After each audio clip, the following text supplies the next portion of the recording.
Shalom Bapak Ibu dan Saudara-saudari terkasih di dalam Tuhan. Kebenaran pada saat ini berjudul Dinamika Perasaan Allah.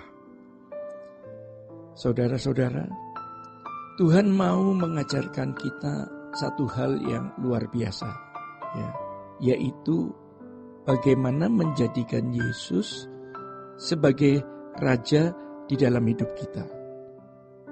Hal ini pasti akan mengubah hidup kita.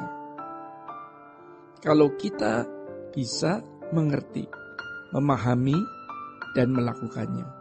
Kalau raja pada umumnya mau dilayani, keinginannya dituruti, hatinya dipuaskan, dan umat serta pelayan-pelayannya harus melakukan segala sesuatu untuk kepentingan raja itu sendiri.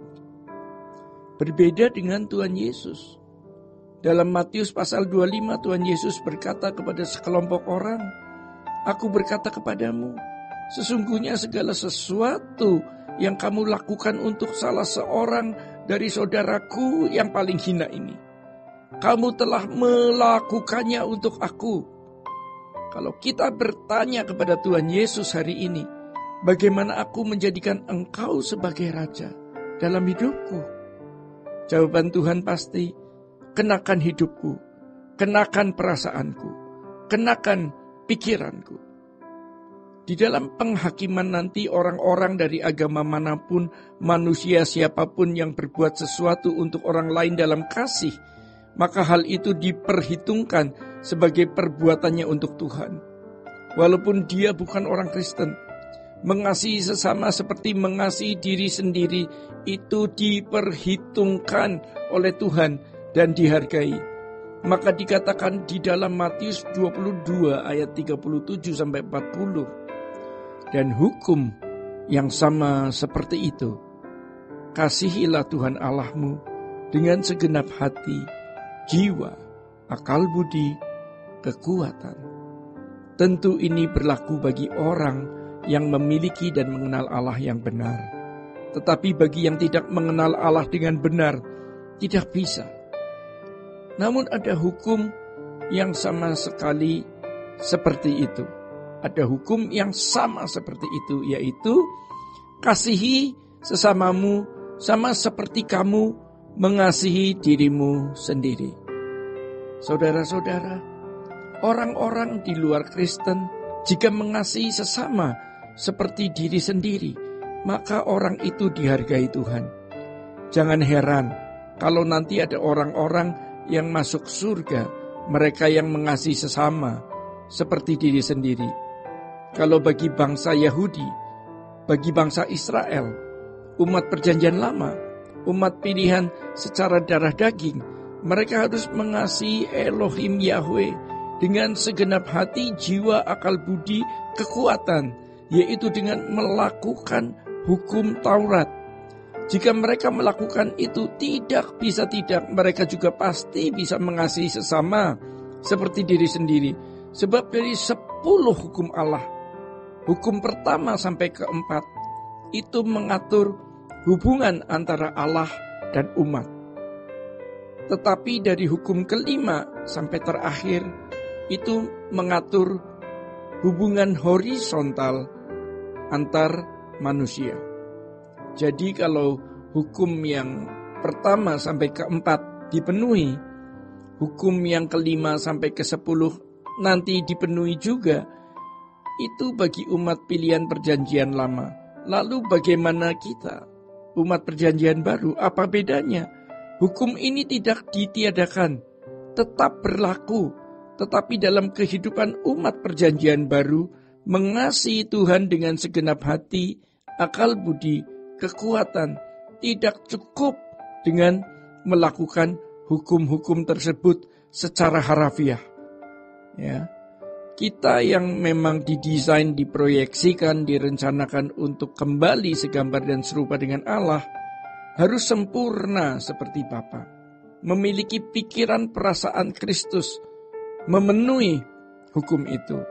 Jadi Matius 22 ayat 37-40 mengatakan demikian. Kasihilah Tuhan Allahmu dengan segenap hati, jiwa, akal budi. Kita harus mengenakan sifat-sifat dan perasaan Allah. Jadi kalau kita menerima Yesus sebagai Tuhan dan Juru Selamat, seperti yang dikatakan dalam Yohanes 1 ayat 11-13, bukan hanya percaya Dia Tuhan dan Juru Selamat, melainkan berarti menerima hidupnya, mengenakan cara berpikirnya, dan berperilaku seperti Yesus. Hal itu tidak bisa dikurangi, karena memang harus demikian. Jadi mengasihi Tuhan dengan segenap hati, jiwa, akal budi, dan kekuatan harus ditunjukkan dengan usaha. Usaha segiat-giatnya, sekeras-kerasnya untuk bisa mengenakan kehidupan Yesus di dalam diri kita. Apa bedanya antara kita dengan orang-orang di luar Kristen yang perbuatan baik mereka pun dihargai oleh Tuhan? Ketika aku lapar, kau berikan aku makan. Ketika aku haus, kau berikan aku minum.